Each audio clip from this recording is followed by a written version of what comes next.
Bonjour à toutes et à tous et bienvenue pour cette nouvelle vidéo. Alors, la rumeur disait qu'apparemment il y aurait une rencontre entre Donald Trump, Vladimir Poutine et Zelensky en Italie. Sauf que Zelensky, il a refusé apparemment. Donc du coup, la rencontre va avoir lieu en Alaska entre Donald Trump et Vladimir Poutine pour discuter de la partition territoriale. Alors évidemment, tous les pro-anti-russes, pro-ukrainiens, etc. sont en train de remuer la queue. Oui, l'Ukraine est souveraine, pourquoi, machin. Tout simplement parce que déjà, la diplomatie, dans son essence même, c'est le sens du compromis, le sens du consensus. C'est-à-dire, face à un problème, essayer de trouver des solutions, mais des solutions avec du donnant-donnant. Il est évident qu'aujourd'hui, les pro-ukrainiens qui veulent la récupération immédiate et sans condition du Donbass et de la Crimée sont complètement à côté de la plaque. Parce que dans ce cas-là, ça veut dire qu'ils légitimeront la déportation de tous les Ukrainiens russophones. Parce que, qu'on se le dise, on aura beau mettre dans le traité que Kiev assure la protection et la sécurité des russophones, avec les zouzous qui sont actuellement au pouvoir, avec les nationalistes, il y a des chances que ne se passe pas 40 ou 72 heures avant que certains commencent à régler leurs comptes, comme ça a été le cas lors de la libération en France, où certains ont réglé des comptes en balançant des gens comme ayant été des collabos, alors qu'en réalité ils n'ont jamais été collabos, c'est juste parce que tu les aimes pas et que c'est l'occasion de les balancer entre les mains de la population et de se faire lyncher. C'est ce qui s'est passé. La libération n'a pas été que un instant de joie, d'allégresse. Ça a été aussi des événements relativement sombres où à la fois des gens qui en effet étaient connus, reconnus comme ayant été des collaborateurs, sont passés parfois sous les armes, comme parfois ont été lynchés par la population. Dois-je vous rappeler, les femmes qui ont été rasées, etc. Mais malheureusement, on le sait que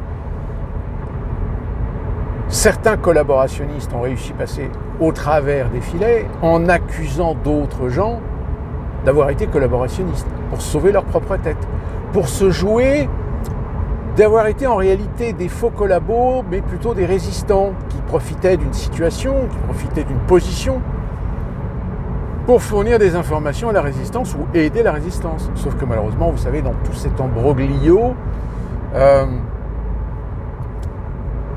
a toujours été difficile d'établir la véracité des propos de ces gens, qui plus est si c'est des gens qui étaient couverts par des politiciens.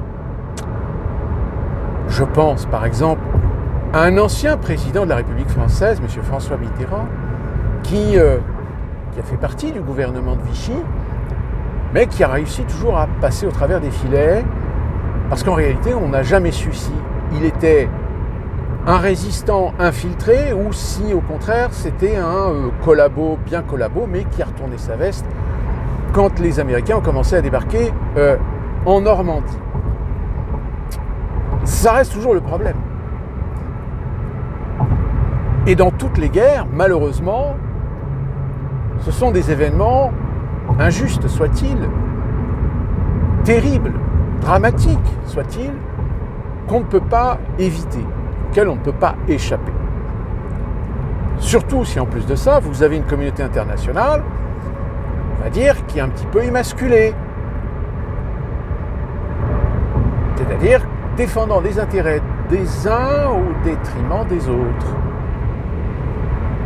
Alors, l'Ukraine, en effet, l'Ukraine est un pays souverain, qui est un peuple souverain, donc le fait que la Russie et envahi,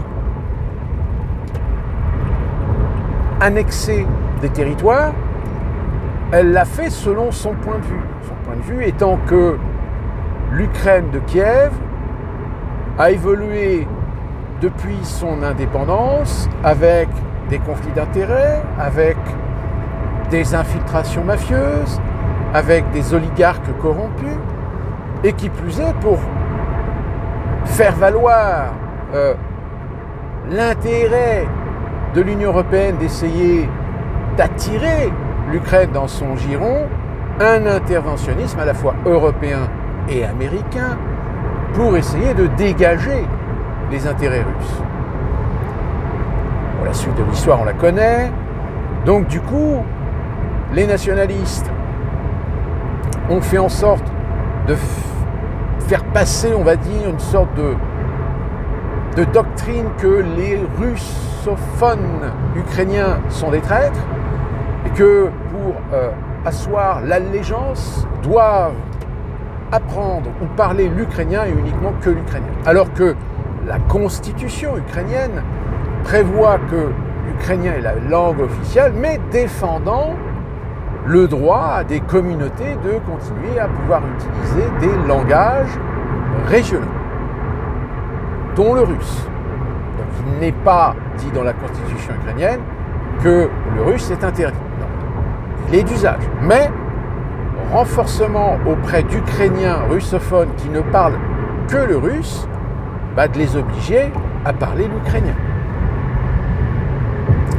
Même si les russophones exclusifs ukrainiens sont assez minoritaires. Mais, au fil des années, l'implantation, l'influence d'une forme de nationalisme ukrainien s'est développée au point que moi-même, je travaille aujourd'hui avec une collègue qui est une Ukrainienne d'Odessa qui parle russe.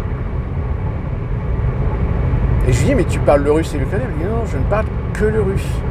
Parce qu'Odessa est une ville à l'origine russe, créée par des Russes. Donc il y a en Ukraine des Ukrainiens qui ne parlent que le russe. Donc si vous voulez, l'Ukraine, c'est un peu comme la Belgique. Vous avez des Belges qui parlent le flamand et le wallon, mais il y en a certains qui ne parlent que le wallon, c'est-à-dire donc le français, et des Belges qui ne parlent que le flamand. Ce qui, évidemment, dans un pays, en matière de communication, c'est un peu compliqué. Mais, attention, encore une fois de plus, nous voyons ça de nos yeux de Français. Le français étant la langue officielle, le peuple français étant un peuple unique et indivisible. On respecte, on cultive, on préserve les langues régionales, mais avant tout citoyen français doit parler le français. Ce qui n'est pas le cas dans certains pays. Dans certains pays, il y a une reconnaissance par un système de république fédérale, etc., où dans certaines régions, on parle une langue différente de l'autre. La Suisse, par exemple. En Suisse, vous avez les Romands, vous avez les Burgonds, enfin les germanophones. Et vous avez même en Suisse des italophones. Donc, faire toujours très attention de ne pas prendre comme référence absolue ce que nous avons, ce que nous connaissons, ce que nous pensons être universel. Parce que oui, si la France est universaliste, le problème c'est qu'il ne faut pas confondre l'universalisme d'un modèle français et l'universalisme par excellence. Et donc, le problème c'est que Poutine, lui, veut la garantie que le peuple russophone sera protégé, quelle que soit l'issue des négociations. Je pense, et je pense que vous aussi, vous comprenez bien que Poutine ne lâchera pas le Donbass et la Crimée. Le seul problème, c'est que derrière, vous avez les Européens qui, eux, font le forcing sur Zelensky pour ne pas accepter l'accord. Sauf que Zelensky, il commence un petit peu à déranger. Et il y en a certains qui commencent à penser peut-être que ça serait bien qu'on le remplace. D'où la raison pour laquelle sur les réseaux sociaux, spécialisés, on commence à voir réémerger cette dame que peut-être vous avez déjà vue parce qu'elle a des cheveux blonds en tresse, toujours sur les cheveux. Kopelenko, quelque chose comme ça, je me souviens plus. C'est Uliana Kopelenko, je ne sais plus. Mais qu'on appelait la princesse ou la reine du gaz, puisque c'est cette jeune femme qui, lors de l'époque soviétique, était propriétaire d'un vidéoclub avec son mari, et lors de la déclaration d'indépendance, de fil en aiguille, par des relations, est devenue la personne la plus influente sur le marché du gaz. Évidemment du gaz russe.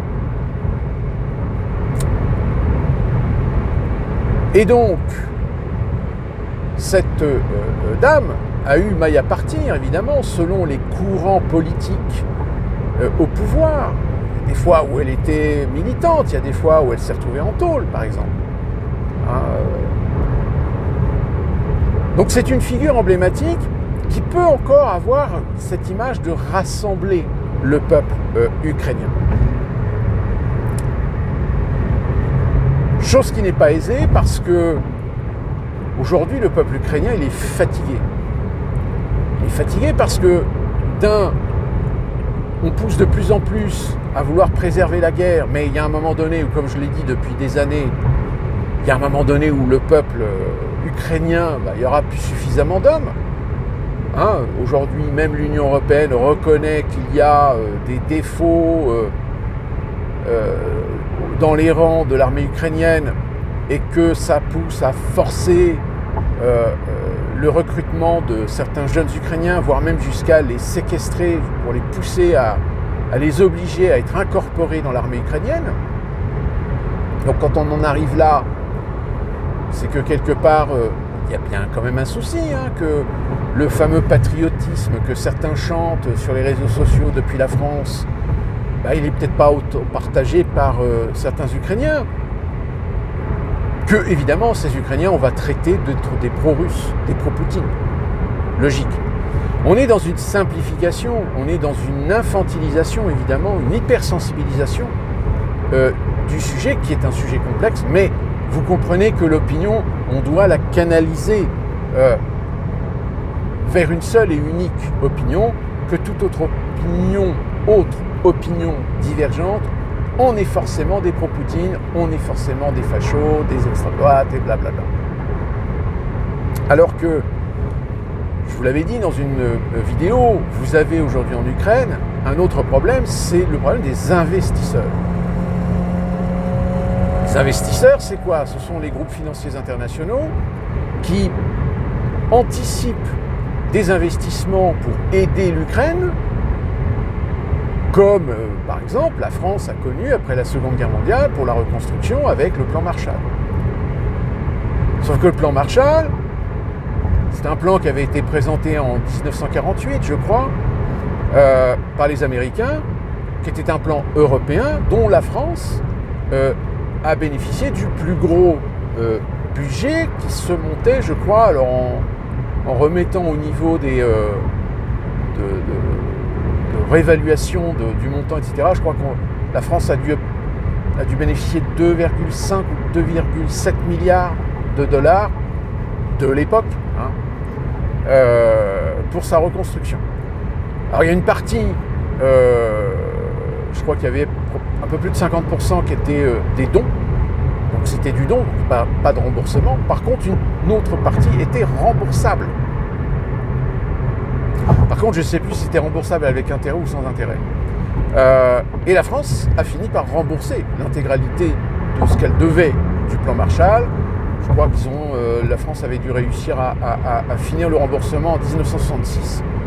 Ce qui arrangeait d'ailleurs un petit peu De Gaulle, qui lui avait pris un petit peu ses distances par rapport à l'hégémonie américaine. Mais aujourd'hui,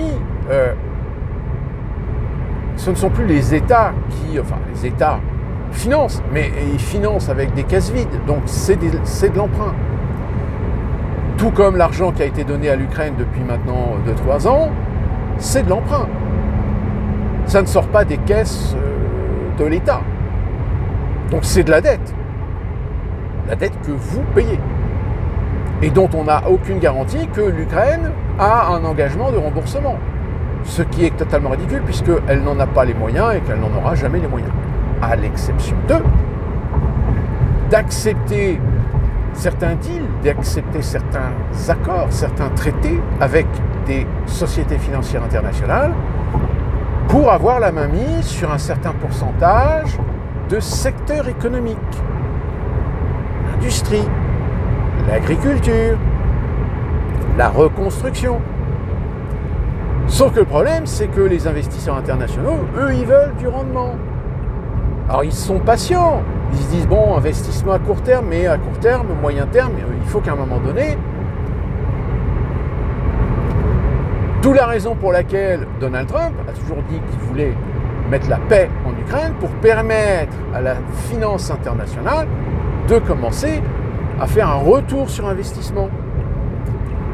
Sauf que l'Europe, elle s'aborde.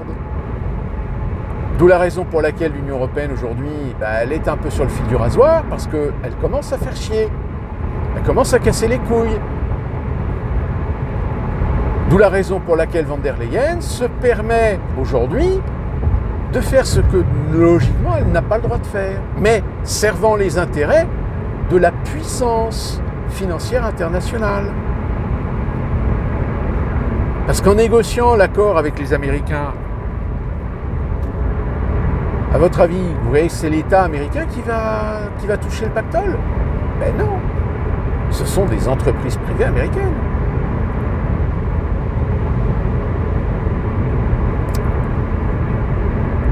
Au final, ce qui est assez amusant, c'est que finalement, Donald Trump est allé bien au-delà de ce que prévoyait le fameux TAFTA. Vous savez, cet accord de libre-échange qu'on devait avoir entre l'Union européenne et les États-Unis, mais qui finalement a capoté. Finalement, Donald Trump, il a fait mieux.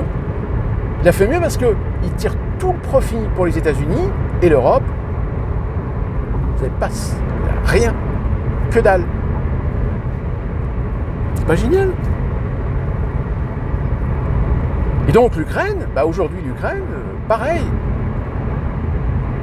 Même si derrière vous avez les empires militaro-industriels qui eux se frottent un petit peu les mains parce qu'ils se disent tant qu'on achète du matériel, nous ça c'est du profit, ça augmente notre chiffre d'affaires. Sauf qu'il y a un moment donné, qui paye? Le fait que Trump ait cessé le financement, du coup il l'a repris, parce que certainement qu'il a dû se faire tirer les oreilles justement par l'empire militaro-industriel américain en disant oui, on t'a laissé quelques mois avec ton délire, mais maintenant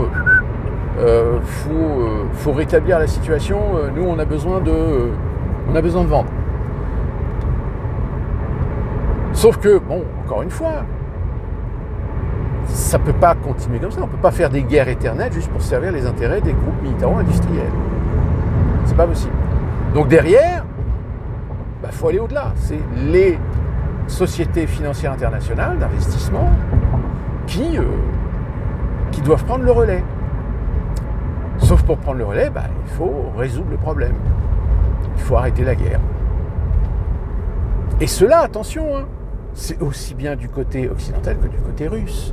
Vous pensez bien que les sociétés financières russes, elles aussi, elles attendent l'arrêt de la guerre pour pouvoir commencer à reconstruire.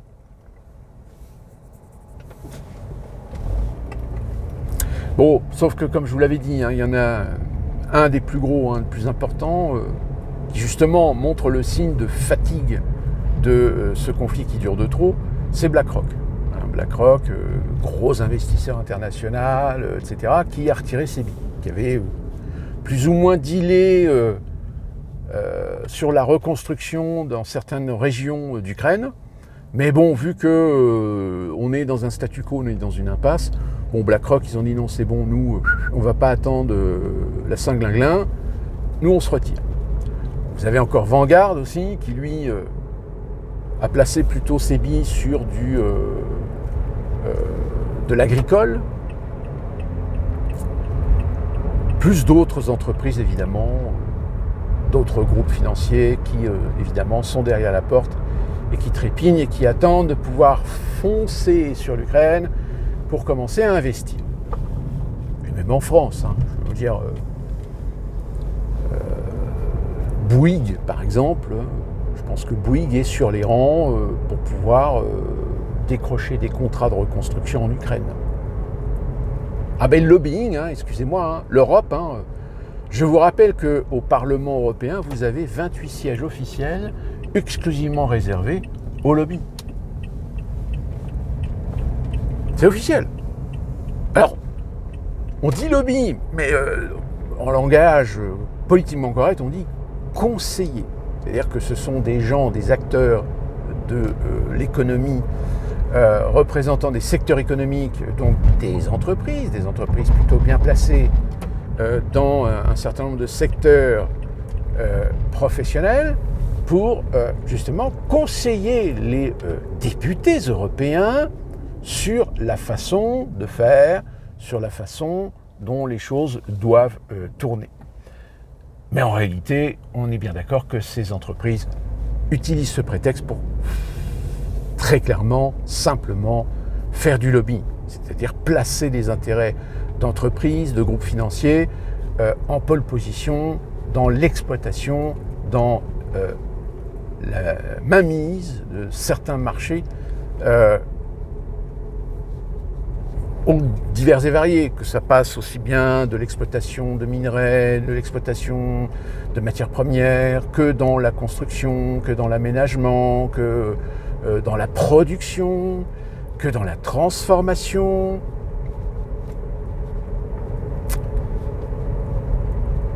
Donc vous voyez, le sujet de l'Ukraine, c'est un sujet qui est complexe, qui n'est pas juste la simplification qu'on en donne sur oui, la Russie a attaqué l'Ukraine. Voilà. Alors, il y a aussi des antécédents. Il y a des antécédents historiques, il y a des antécédents géopolitiques, où vous avez de multiples acteurs, où ce n'est pas uniquement l'Ukraine et la Russie, c'est aussi l'Union européenne, c'est surtout aussi les Américains, toujours prompts à faire de l'influence. Donc on verra, mais voilà, je ne suis pas très confiant sur l'affaire. Je pense que Trump va rencontrer Poutine. Ils vont essayer de voir pour essayer de remettre un petit peu les pendules à l'heure sur leur relation entre les États-Unis et la Russie. Mais je pense que de toute façon, ni l'un ni l'autre ne changera de position et ne cédera sur rien. Donc affaire à suivre. Mais voilà, encore une fois, attention, les médias tournent les choses à leur manière. D'ici là qu'on se retrouve pour une prochaine vidéo. Ne vous inquiétez pas, je vous tiens au courant de ce qui se passe aux États-Unis avec cet embroglio qui pourrait éventuellement mettre en cause Obama, voire même les Clinton. L'affaire suit son cours. Pour l'instant, il n'y a pas officiellement de plainte ou d'enquête qui va être ouverte. Néanmoins, on verra. Et d'ici là qu'on se retrouve pour une prochaine vidéo, portez-vous bien et bonjour, pédibien.